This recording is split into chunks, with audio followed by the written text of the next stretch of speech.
नमस्कार दोस्तों, स्वागत है आप सभी का एक बार फिर से हमारे चैनल दैनिक मंत्र पर। दोस्तों, स्वागत है आप सभी लोगों का एक बार फिर से हमारे चैनल दिव्य संबंध पर। आज की जो वीडियो का विषय है बहुत ही सुंदर है, इसलिए वीडियो को ध्यान से जरूर देखना। आज मैं आप लोगों को ज्वारे की संपूर्ण जानकारी बताऊंगा। नवरात्रि के 9 दिन के बाद क्या ज्वारे को विसर्जित कर देना चाहिए या ज्वारे को कुछ बचा करके अपने पास में रखना चाहिए। ज्वारे में छिपा है आपकी किस्मत का राज। आखिर ज्वारे में क्या डालना चाहिए और ज्वार एक क्यों सूख जाते हैं। क्या ज्वारे का पत्ता खाने से धन संपदा प्राप्त होती है, सुख प्राप्त होता है? जानिए संपूर्ण जानकारी। दोस्तों, करोड़पति बनने का सपना बंद, किस्मत के ताले को खोलने का गुप्त रहस्य। नवरात्रि में ज्वारे के बिना मां दुर्गा की पूजा अधूरी मानी जाती है और इसकी एक पौराणिक कथा भी है। सारी जानकारी इस वीडियो में आज मैं आप लोगों को विस्तार से बताऊंगा, इसलिए मैं बोल रहा हूं कि इस वीडियो को ध्यान से देखना। अगर आपके मन में कोई डाउट है, कोई सवाल है या फिर नवरात्रि संबंधी कोई आप जो है हमसे सजेशन लेना चाहते हैं, तो बिल्कुल ही आप कमेंट बॉक्स में पूछे, हमारे द्वारा या हमारी टीम के द्वारा आपकी मदद की जाएगी। और हाँ, कमेंट बॉक्स में अपनी राशि भी जरूर छोड़ दीजिएगा। यदि हमारे पास कोई उपाय होगा तो वह आकर हम आपके कमेंट के रिप्लाई में बता देंगे, ताकि आपको लाभ प्राप्त हो सके। देखिए, धार्मिक मान्यताओं के अनुसार जड़ को भगवान ब्रह्मा का प्रतीक माना जाता है। इसलिए नवरात्रि के पहले दिन घट की स्थापना के समय जो कि सबसे पहले पूजा की जाती है, उसे कलश में भी स्थापित किया जाता है। सृष्टि की पहली फसल जौ को ही माना जाता है, इसलिए जब भी देवी देवताओं की पूजा की जाती है या हवन के समय आपने जरूर देखा होगा जो अर्पित किए जाते हैं।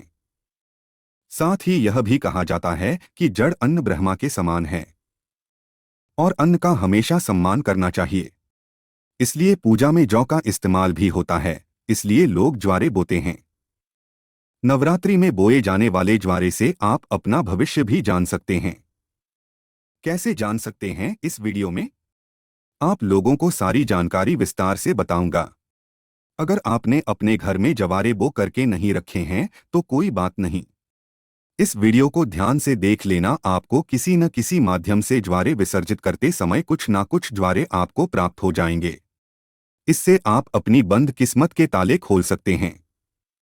दोस्तों, वीडियो ध्यान से देखना। और हाँ, अगर आपको हमारी वीडियो में बताई गई जानकारी अच्छी लगेगी, वीडियो पसंद आएगी, तो वीडियो को लाइक कर चैनल को सब्सक्राइब जरूर करना और कमेंट बॉक्स में जय माता दी जरूर लिखना। जो भक्त सच्चे दिल से कमेंट बॉक्स में जय माता दी लिखता है तो माता रानी का उसको प्यार मिल जाता है। दोस्तों, हमारे धर्मशास्त्र कहते हैं कि नवरात्रि में बोए जाने वाले ज्वारे से आप अपने भविष्य को झांक सकते हैं, अर्थात आप अपने भविष्य को देख सकते हैं। कैसे देख सकते हैं? अगर अंकुरित जौ का रंग नीचे से आधा पीला हो और ऊपर से आधा हरा हो तो इसका मतलब ये होता है कि आपका आने वाला साल आधा समय ठीक रहेगा और आधा समय आपका खराब चलेगा।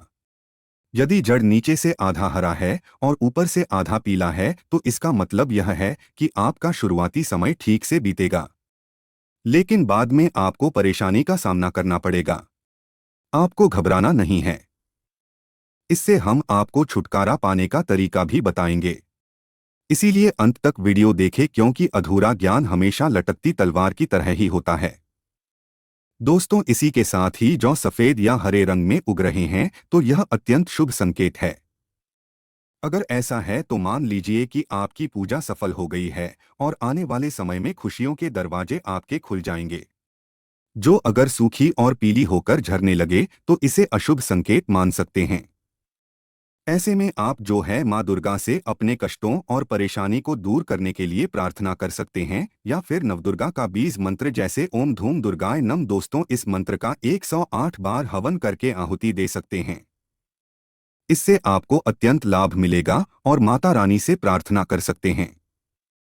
जो ज्वारे होते हैं, यह बहुत ही पवित्र चीज है, इसे आप साधारण मत समझना। वैसे मैया रानी करुणामयी है, वह अपनी संतान और अपने लाल को सदैव माफ कर देती है।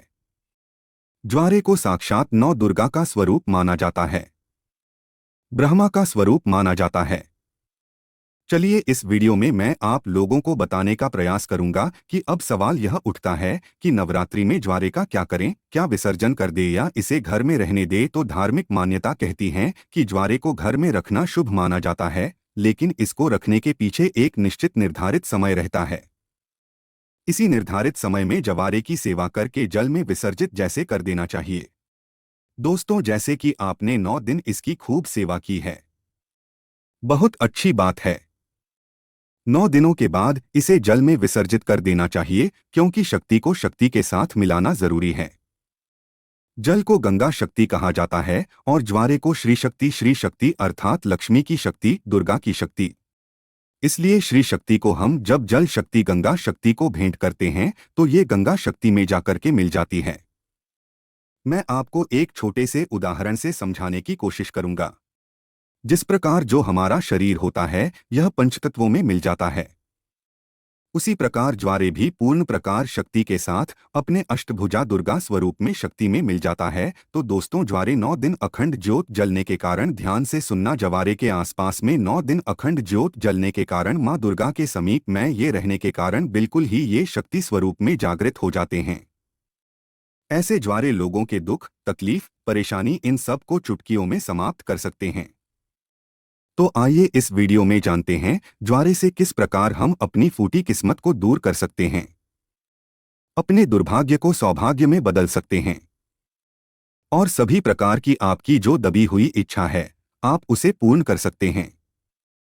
देखिए, अगर आज की वीडियो आपने मिस कर दी तो सारी जिंदगी आप गरीब रह जाएंगे, क्योंकि ज्वारे से आप अपनी गरीबी को, अपने कष्ट को, अपनी परेशानी को, अपने दुख को, अपनी तकलीफ को, या आपके घर परिवार में किसी को दुख है, तकलीफ है, लंबे समय से बीमार हैं, आप उन्हें स्वस्थ करा सकते हैं।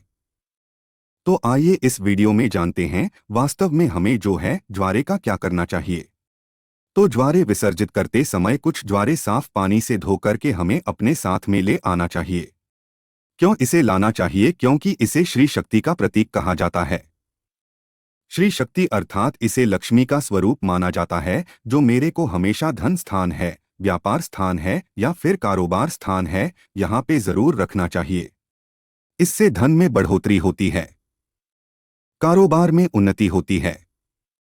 अगर आपकी दुकान ठीक से नहीं चल पा रही, कारोबार में आपको बढ़ोतरी नहीं हो पा रही है, या फिर आपका धंधा पानी अच्छे से नहीं चल पा रहा है, निरंतर आपको नुकसान हो रहा है, तो बिल्कुल ही ज्वारे की कुछ पत्तियां आप अपने व्यापार स्थान में, धन स्थान में जरूर रखिए। आपके धन में बढ़ोतरी होगी, कारोबार में तरक्की होगी और आप जो भी बिजनेस करें उसमें आपको लाभ मिलेगा। ऐसा भी माना जाता है ज्वारे को पीले वस्त्र या लाल वस्त्र में लपेटकर ऊपर से मौली धागा बांध करके अगर इसे पैसों के स्थान पर रखा जाए तो इससे कभी भी पैसों की कमी नहीं होती, क्योंकि ये श्री शक्ति के कारण यह जागृत हो जाते हैं। श्री अर्थात लक्ष्मी, यह पूर्ण रूप से लक्ष्मी की शक्ति कहे गए हैं। इसी के साथ ये भी कहा जाता है, कुछ लोग यह भी कहते हैं, हमारे ही बहुत से लोग हैं संपर्क में जुड़े हुए, तो बहुत से लोगों का यह भी मानना है कि ज्वारे को थोड़ी सी मात्रा में अपने पर्स में जरूर रखना चाहिए। और आप में से अधिकतर लोग ज्वारे को अपने पर्स में जरूर रखते होंगे। अब इसके पीछे कारण मैं आप सभी दर्शकों को बताना चाहूंगा। जिस प्रकार इसे धन स्थान में रखने से धन की कमी नहीं होने देता, उसी प्रकार यह पर्स में रखने से आपके पर्स में कभी भी पैसों की कमी नहीं होने देता, क्योंकि पर्स को भी धन स्थान कहा जाता है, लक्ष्मी स्थान कहा जाता है, और यह पर्स में होने के कारण हमेशा आपके पर्स को नोटों से भरे रखने का काम करता है। दोस्तों, किसी भी श्रेष्ठ मनोकामना के लिए 5 ज्वारे के साफ एवं स्वच्छ पत्तियों को देवी पुराण है या दुर्गा सप्तशती दिव्य जो किताब है, माता रानी की दिव्य किताब है, जैसे कि देवी पुराण है या दुर्गा सप्तशती है, ये सब दिव्य किताब कही गई है, तो मनोकामना बोलते हुए आपको इसमें आपको दबाना होता है, तो माँ भगवती की कृपा से कुछ दिनों के बाद वह मनोकामना पूर्ण हो जाती है। लेकिन जब भी आप ये उपाय करेंगे आपको गुप्त रखना है, इसके बारे में किसी को बताना नहीं है। देखिए, जो ज्वारे है बहुत ही पवित्र चीज है, कभी भी इसके बारे में आप लोगों को किसी को नहीं बताना चाहिए। और एक बात, बहुत से लोग आप में से ऐसे दर्शक हैं जो बोलते हैं, ना गुरुजी हमें ताबीज बनाना सीखना है तो क्या करें? तो एक बात ध्यान से सुन लीजिए दोस्तों, अगर आप भी चाहते हैं कि निरंतर आपके शरीर में माता रानी का वास बना रहे, आपका शरीर जो है सुरक्षा कवच से ढका रहे, तो ज्वारे के 4 से 5 पत्ते आपको लेने हैं। चांदी की ताबीज या तांबे के ताबीज में इसे डाल देना है और अगरबत्ती का आपने 9 दिन तक माता रानी के लिए जो अगरबत्ती जला करके रखी है, जो भस्म जला करके रखी है, गोबर के कंडे की वो भस्म लेना है। माता रानी को जो आपने अचार चढ़ा करके रखे हैं, जिसे हम पीला चावल बोलते हैं, वो आपको लेने हैं और इससे आपको ताबीज में डाल देना है। ये तीनों सामग्री को आपको ताबीज में डाल देना है। माता रानी का ध्यान करना है, अगरबत्ती या फिर धूप का धुआं दिखाना है आपने जो ताबीज बना करके रखा है उसमें, और आप जो है इसे नवरात्रि के बाद किसी भी दिन धारण कर सकते हैं, तो यह आपको हमेशा सुरक्षा कवच की तरह ही आपको फायदा पहुंचाएगा। किसी भी प्रकार की आपकी ये दुर्घटना नहीं होने देंगे। आप जहां भी जाएंगे, जिस भी क्षेत्र में जाएंगे, उस क्षेत्र में यह मित्र की भांति आपकी मदद करेंगे, आपको तरक्की दिलाएंगे, आपको सफलता दिलाएंगे। आप में से अगर किसी के घर में कोई लंबे समय से बीमार पड़ा है, जो कि ठीक नहीं हो पा रहे हैं, डॉक्टर की दवा सही चल रही है, कभी कभी नकारात्मक शक्तियां के कारण जो है स्वस्थ नहीं हो पाते हैं, शरीर में निरंतर बीमारी आने लगती है, तो जवारा का एक जबरदस्त गुप्त चमत्कारिक प्रयोग बता रहा हूं। यह प्रयोग अपने तक सीमित मत रखना, इसे और लोगों को जरूर बताना। इससे समाज में कल्याण होगा। तो कोई ऐसा व्यक्ति है जो लंबे समय से बीमार पड़ा है और ठीक नहीं हो पा रहा है, ऐसे व्यक्ति को ज्वारे की कुछ बूंद, ध्यान से सुनना, ज्वारे को अच्छी तरीके से पीस करके कुछ बूंद आपको निकालना है और इस रस को नाक के माध्यम से, अगर बोलने में समर्थवान नहीं है, खाट पर पड़े हैं दोस्तों, सांस बस चल रही है, तो अगर नाक में कुछ बूंद डाला जाए तो ऐसे व्यक्ति कुछ दिनों के बाद स्वस्थ हो जाते हैं। और जिनका स्वास्थ्य अच्छा चल रहा है, अच्छे है, स्वस्थ है, लेकिन बीमारी ठीक नहीं हो पा रही है, अर्थात स्वस्थ का मतलब ऐसा है कि बोलने फिरने में जो समर्थवान है लेकिन ठीक नहीं हो पा रहे हैं बीमारी से, तो ऐसे व्यक्ति को जो है आप ये 1 या 2 चम्मच की मात्रा में जवारे के निकले हुए रस को आपको 2 टाइम सुबह और शाम में माँ भगवती का ध्यान करते हुए, माँ काली का ध्यान करते हुए, माँ आदि शक्ति जगदम्बा का ध्यान करते हुए आपको पीला देना है। बिल्कुल ही ज्वारे में पूर्ण रूप से ब्रह्म एवं माँ आदिशक्ति की शक्तियां समाहित होती है। इसे पिलाने के बाद आप देखना, इसे लगातार 5 से 7 दिनों तक पीला देना। दोस्तों, खाट पर पड़ा इंसान भी स्वस्थ हो जाएगा और चलने फिरने के लायक बन जाएगा।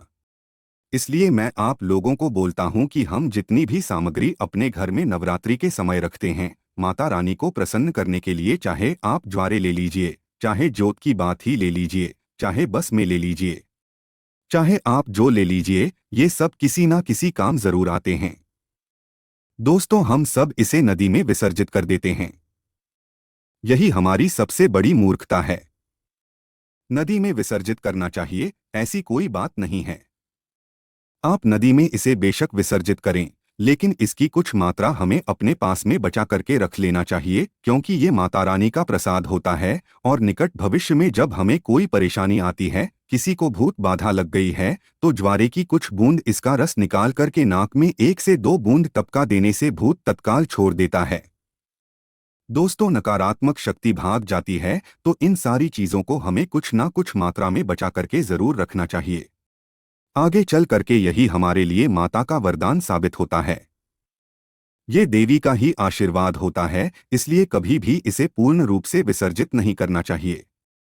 इसका कुछ अंश हमें, जैसे कि 1 साल में नवरात्रि आते हैं, शारदीय नवरात्रि 1 साल में ही आते हैं।